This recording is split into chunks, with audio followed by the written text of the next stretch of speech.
In this video, we're going to talk about how to put more spin on your wedge shots.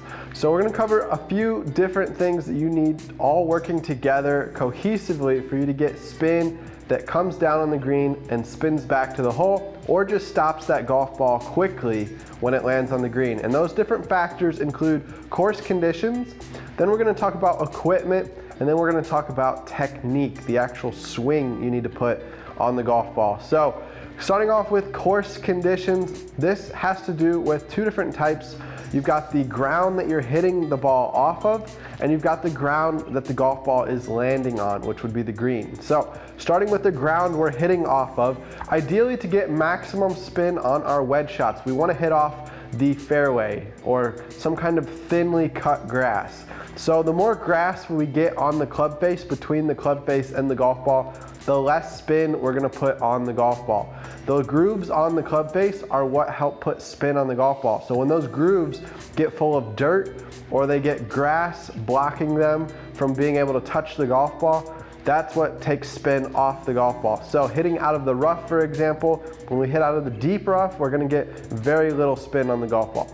When we hit out of normal rough, or the ball's kind of teed up on the rough, it just depends. We can still get some spin on it, but ideally we're going to get maximum spin hitting off the fairway where we have those nice tight lies, so we can put that club face right on the ball and we don't have any grass between the club face and the ball. So that is course condition aspect number one, the surface that we're hitting off of. Then we also want to talk about the surface in terms of how dry or wet it is. When we're hitting off of wet grass, this is going to make it harder to get spin on the golf ball. Ideally, we want our equipment, our golf shots to be dry. That's going to allow that golf ball and those grooves to do the maximum spin work on the ball that they can. So again, if we're hitting in the morning, when we're playing early in the morning and it's kind of dewy out and the ground's kind of wet, this might affect how much spin you get on your golf shots. All right, and then the ground that the golf ball lands on, so the green.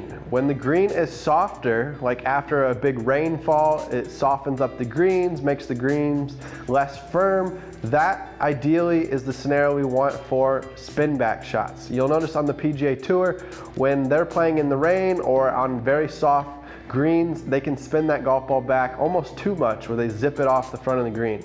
So when the greens are really firm, your golf ball comes down and it hits that hard ground and then it bounces forward and kind of skips forward. So it doesn't get a chance to really dig and bite into the ground like it does when it's softer. When it's softer, that golf ball can make more of an indentation in the green, which is called a divot, which is where we fix our divots on the green with a little divot tool so that we can make the green nice and smooth and flat again for putting, so we don't hit those little bumps and dents in the green that mess our putts up. So a lot of those dents happen when the green is softer and the golf ball comes and lands, creates a little dent. That helps stop the ball, and then it has all that backspin. So then it catches, it grabs on the turf, and then it spins back. So again, we want to hit off tight lies. We want the green conditions to be softer in order to get the ball to spin back. If we're going to be playing on firm greens, we need to account for more of a skip forward, and then maybe it'll check up and it'll stop. So it might not spin back, but it might stop pretty quickly once it finally checks up on a firmer, more hard green surface. All right, next let's talk about equipment. So I've got my wedge here, and I'll go ahead and turn around so we can see the face here. So on the face, if I hold it up close to the camera, you're gonna see these little grooves here. So it's these grooves that are what grabs that golf ball and it helps put that spin on the golf ball. So when we talk about equipment, one of the things we want to talk about is the groove cleanliness. So we want these grooves to be clean, so you can buy a little groove cleaning tool off Amazon. They're only a couple bucks, and it's basically some meshy wires that'll go in there and just scrape the dirt and mud out of those grooves. So we don't want dirt and mud in those grooves. That's gonna hurt us when we're trying to put spin on the golf ball. We also want these grooves to be sharp. So there are groove sharpening tools you can buy and do it yourself, or you can take it into a pro shop and have some of the club guys take care of sharpening those grooves for you. That's probably recommended so you don't damage your club and scratch it up too much, and the groove tool could also be dangerous and cut yourself with. So groove sharpening, this can help get those grooves back, especially if they're worn down. If it's an old club, you might want to take it in and get those grooves sharpened up. So that's the next thing about equipment. Using newer equipment might have nicer grooves than using older, more used, beat up equipment. So it might be time to go out and try some new wedges as well. If you've had yours for over 10 years, this could be another way that you could get some more spin on the golf shot by just upgrading your equipment and getting a little nicer wedge that's got better groove technology these days than what they made in the past, and they're going to be newer, sharper, cleaner grooves than what you have using an old used club. So that's kind of a little bit on the equipment side of our wedge itself. And then in terms of our golf ball, so I've got a Callaway Chrome Soft golf ball here. So softer golf balls are going to be more ideal on the equipment side of things if you want to get more spin on the ball. When they have a softer make to them, they can compress better, and that allows the club to get more spin on the ball. And so you're gonna have to fight the line between hitting a harder ball for drives to get maximum distance and playing a softer ball so that you can have better spin around the greens. So you might have to go up to more the premium golf balls that cost more money to get a good balance of both firmness for your drives, but also softness for your short game, your putting, your chip shots. All right, so quick recap on equipment. We want our wedges to be newer. Old wedges are gonna be less likely to put as much spin on than the new wedges. We also want our wedges to have clean, nice, sharp grooves. This is gonna help put maximum spin on the golf ball. And we want our golf ball to be a softer covered golf ball. All right, next we're gonna talk about technique. So making the correct adjustments to our swing, to our setup, so that we can maximize our loft, and we want to make sure we're hitting that golf ball with speed. So a couple elements here on technique. Again, loft and speed, these are two words you want to think about when you're thinking about getting backspin on these wedge shots. Loft and speed. So loft has to do with the face angle, where that club face is pointing. So the more that club face points up towards the sky, the more loft you have on the face. And this is a good thing. The more loft, the more backspin. Now, when that club face starts getting closed, shut, and it starts pointing more sideways or more down to the ground, that is closing the face, that is taking loft off the face. It's called de-lofting. So this is bad for getting backspin. This puts more kind of that roll. You usually de-loft the face when you're trying to get more roll on your chips, like a bump and run style chip, and you want to increase loft by opening that face up to get that face pointing up towards the sky when you want to hit more like flop shots or high backspin type wedge shots. So loft and speed being the second aspect. A lot of golfers come in and kind of just guide it in kind of slow, trying to keep the loft on the face, but when you come in with a slow swing speed, you're not hitting that golf ball and putting enough spin on it. You want speed to really help that face get that golf ball hit hard and create a ton of backspin on that golf ball. Think about the harder you hit that ball with lots of loft, the more chance it has to put lots of backspin on that golf ball. So speed is going to be your friend. Don't decelerate into the golf ball where you slow down into the golf ball. Instead, take a short backswing and then fire through pretty hard into that golf ball, and you're going to hit that ball with more speed, and that's actually what's going to put more spin on the ball. So loft and speed, think of those two words when you're thinking about backspin. So starting with loft, how do we increase loft? Well, the first thing we can do is we can just take our normal club setup. So when we set that leading edge of the golf club here, the bottom side of our face, when that sets on the ground, you're gonna want it to have a little bit of lift off the ground. If it sits too flat where the toe is touching the ground, that's not good. We don't want it too much on the heel where the toe is way too high up in the air. We just kind of want it to just rest naturally on the ground where it's got a little bit of space. If you put a penny underneath the toe side and underneath the heel side, there should be a little bit of space there. So it's more, you know, the 80% of your club here, just the toe and the heel are going to be not touching the ground, but most of the club's going to be setting there on the ground. That's how you know you've set the club down in the ideal lie position. Now after that, what we're gonna do is slightly start to rotate our grip. And if we rotate our grip, that's gonna open that club face up. So the more we rotate the grip, the more the club face rotates open. Now the trick here is we've gotta shift our stance and move that club back to get that leading edge more kind of parallel and in line with that golf ball. Because as we sit here and rotate it, well, now our shaft is leaning pretty far to the left, and we've got our heel of our club now about to punch into that golf ball instead of the club face itself. So now we've got to rotate our body back around by creating an open stance. So you can see I've opened up my stance here, and that's gonna allow me to get that club back more normal. So now I can come and I can swing here down my target line, cutting across the ball, putting that backspin on the golf ball. So that's one kind of technique, but more what you wanna do is try to just keep a normal setup. You don't wanna have to shift all the way over and adjust yourself to counterbalance your face opening up. Instead, we wanna just set that club down and let our natural loft of the club face do the work. We don't need to open up and rotate that face open, because again, that's gonna force us to automatically have to change our setup and our stance to get that club face and get this shaft out of the way. It also makes this shaft now leaning backwards behind the ball, which is another thing we don't want to have to do for contact purposes. We're not going to make as good of contact when the shaft's leaning back. You're going to make your best contact when you just have a normal setup here. So club sits behind ball, ball sits pretty much center of our stance, maybe slightly forward a little bit, and that's going to allow us to come in and get that club under the ball and pop it up with the loft. So we're also going to be focusing on our shaft here. You can see my shaft is pretty much straight. We don't have it leaning far back. We don't have it leaning far forward. Again, when we lean that shaft forward, that takes loft off the face. It de-lofts it. Now we're not going to hit with as much spin. When we take that club back, yeah, it opens the face up. Now the face is really open, and that club could pop that ball up, but it also pulls our leading edge off the ground more, so it's more likely we're gonna come in and skull the golf ball, or it's more likely we're gonna chunk the golf ball and hit behind the golf ball, which is also something we don't wanna do. We wanna make sure we get a nice crisp strike on the golf ball, and to do this, we need a descending angle of attack into that golf ball.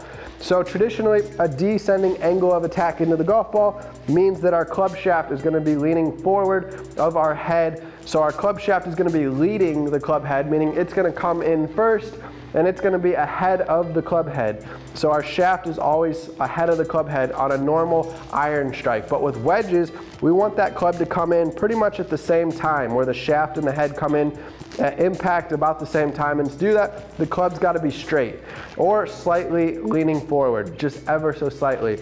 That's going to allow that crisp contact into the golf ball to give it maximum backspin. So again, don't lean the club back and try to scoop underneath the golf ball with the club shaft leaning back behind the ball. That's going to lead to more topped golf shots where you skull them across the green. It's going to lead to more chunks where you hit behind the golf ball in different places. It's going to lead to poor contact consistency. If you want consistency where you strike the golf ball consistently with crisp contact, then we want to get that descending angle of attack into the golf ball by having more of a straight shaft at impact. We don't want it too far forward, because again, that's going to de-loft the club face and take some of that loft off.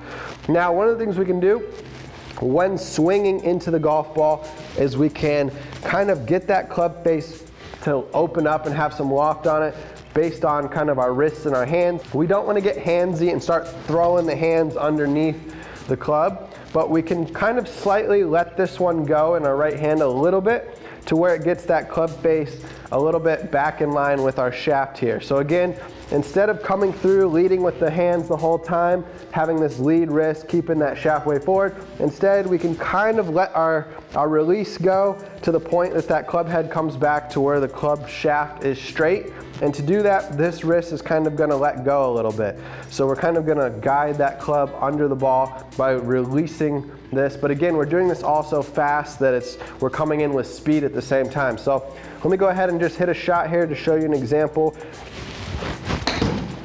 So doing that feeling, you're gonna feel kind of this wrist go from being hinged like this to letting it go kind of back to neutral or slightly bowed where it's bowed forward. So this hand here is kind of what's gonna help keep that club face open and add loft to it during the swing motion. So it's gonna take some practice to kind of get the feel. Again, we don't want to get to the point where we're just throwing our hands and kind of just, you know, getting handsy here. We still kind of want to keep some firmness in our wrists and kind of hit that golf ball with a good strike, but kind of letting our wrist hinge go a little bit into impact will kind of help throw that club face underneath the ball with some loft on it so that we can get that ball popping up in the air. So again, there's different techniques for adding loft to the shot.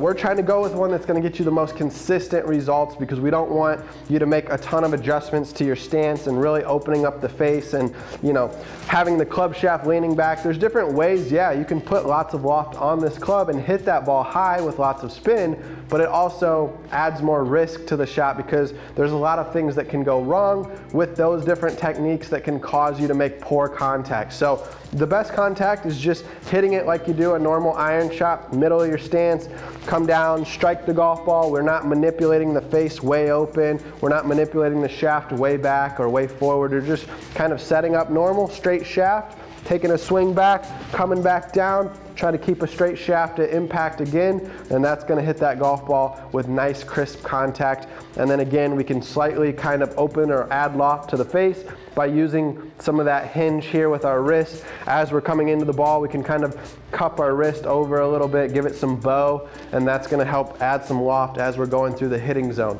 And then again, speed, we wanna come down and make sure we're accelerating into that golf ball, giving speed, and that's gonna help add additional spin. We don't wanna decelerate and slow our swing down when we strike the ball because that's not gonna give as much speed. We want fast swing speed to add more spin when combined with club loft. All right, so overall, take these different tips in today's video. Think about loft, think about speed. When we're hitting with technique, when we're hitting with course conditions, think soft greens, think fairway where we don't have much grass between the golf ball and the club face. And then equipment, think about soft golf balls and think about keeping those club grooves nice and sharp, nice and clean. These are going to be the different factors that work together to help maximize backspin when you're hitting different golf shots. Now, the last thing we want to talk about is course strategy. So when we're hitting our different shots and we're trying to put spin on them, we want to try to use a club that's going to get as much spin as possible without sacrificing distance. So for example, if you're 100 yards away, you might not be able to get your 60-degree wedge to go 100 yards. It might only go 70 yards maximum. So while this club would put more spin on the golf ball and help you hit it higher and hit it with more spin, you're sacrificing distance and you're not going to get that golf ball all the way to the green.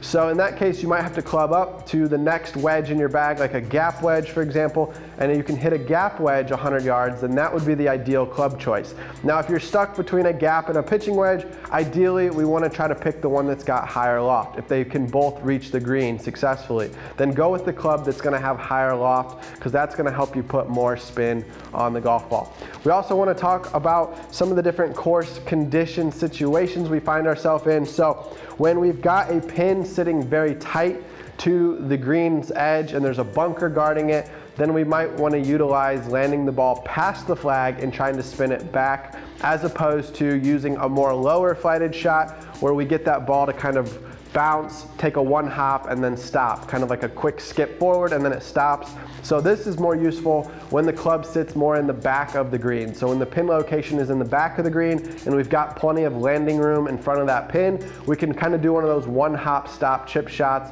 that kind of skips to the hole and then stops real fast. Now, if again, when the pin's sitting front and it's guarded by water or a bunker, we're gonna have to fly the ball past the pin on the green, land it in the back part of the green, and then try to have that backspin, hopefully zip the ball backwards where it has spin back, and then we can get that ball closer to the hole. So thinking about our shot selection types as well, how we want to land the ball on the green relative to where our pin is on the green can also make an impact on what type of shot we play and how hard we need to hit that golf ball. Thanks for watching, guys. If you enjoyed today's video, do me a favor and hit that subscribe button. Share this channel with a friend who plays golf. Let's get more people into the game, learning how to play golf, and it'll be more fun for you and your friends friends, if you guys can go out and play better rounds of golf after implementing these different tips in these videos. So I appreciate you being here, giving me some time to watch today's tips and lessons. You can find more about our training programs, our drills, our different practice plans that we have available for golfers to utilize at foygolfacademy.com, which will be linked below in this YouTube video.